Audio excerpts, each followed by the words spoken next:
Hi, this is Stephen K4ATZ, and I'd like to tell just a story about ham radio and how it's changed over the years and how testing has changed.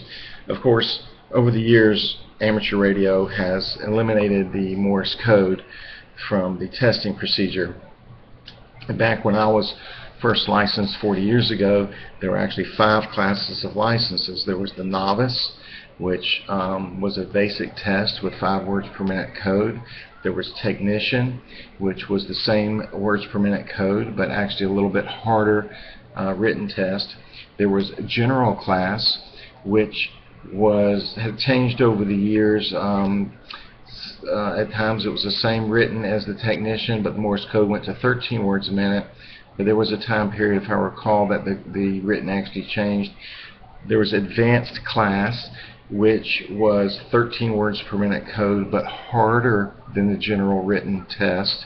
And then there was the amateur extra, which was 20 words per minute code and a harder test. Now, from advanced to extra did not give you a ton of extra operating frequencies. However, it was prestigious. So I'm an amateur extra class.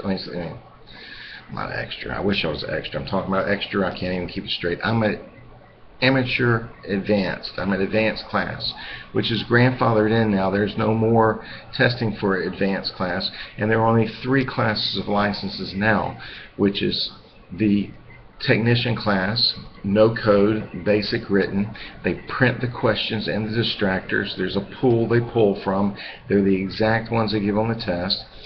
2, there's general class, harder written test. The technician class only gives you basic operating rights on VHF and UHF you get, and some very, very limited high frequency, lower band rights to use. General class will give you the VHF, UHF, and quite a bit of HF operating rights. And then the extra gives you all of them, all the rights, and then that's of course a harder test, no Morse code.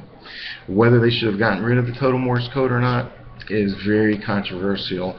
Personally, I think it was a mistake, at least to keep the top one with, even if it was 5 words per minute. But back in the day it was 20 words a minute. But here's a lot of things that have changed.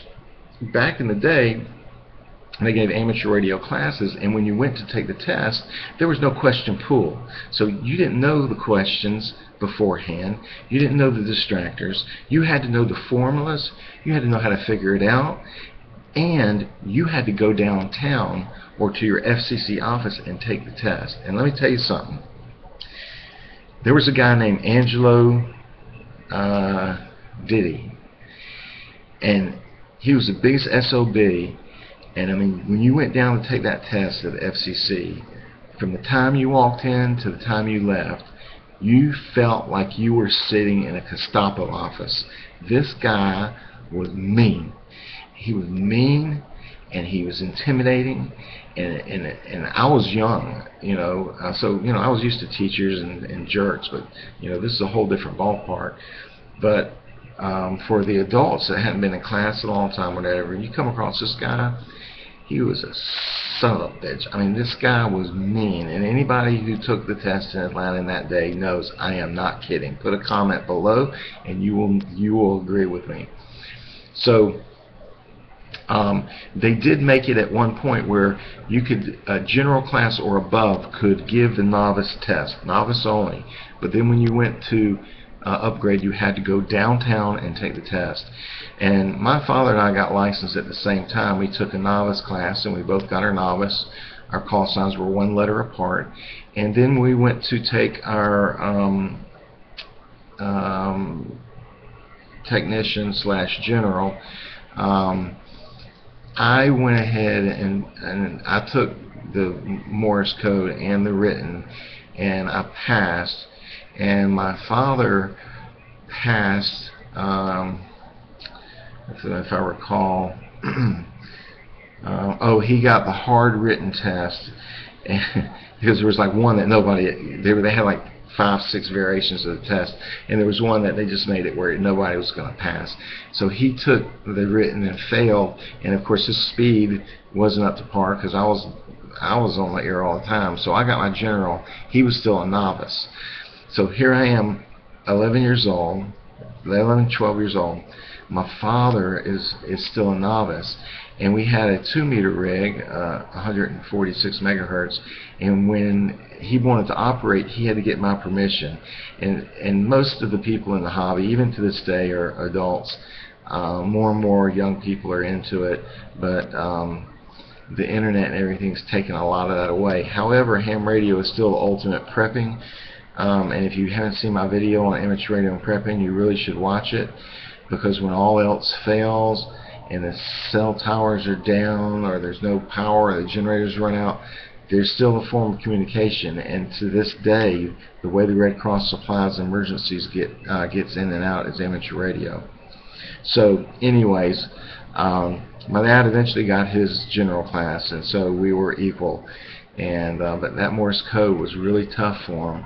And for years I was a general class, and then I finally decided to upgrade to advanced, because there was no additional code but the written test. And again, here the written test, well, I take that back. I think the written test when I took my advanced did have a question pool, but you really don't know how lucky you have it now, because they take, like for the technician, they take out of 500 or 200 questions, they take 35.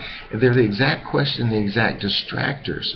And I'm not saying to memorize it. You should understand what you're doing, because you'll look like an idiot when you get on the air and somebody asks you about, is your antenna resonant or something, just in conversation, and you don't know what they're talking about. So it would be best to know what's going on, and it makes the whole hobby more enjoyable to understand what it's about and how you're operating. So that's basically the story of the way the FCC and the amateur radio testing has changed over the years, and it's really different now, and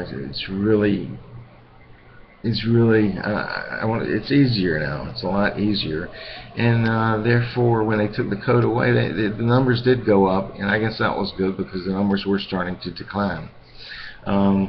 There were a couple other things I wanted to say, some funny things about operating, but maybe we'll save those for other times, and just make those as shorter segments so you can enjoy some of the old-time stories of ham radio and how it's changed and whatnot. So I guess we'll say 73s from K4ATZ.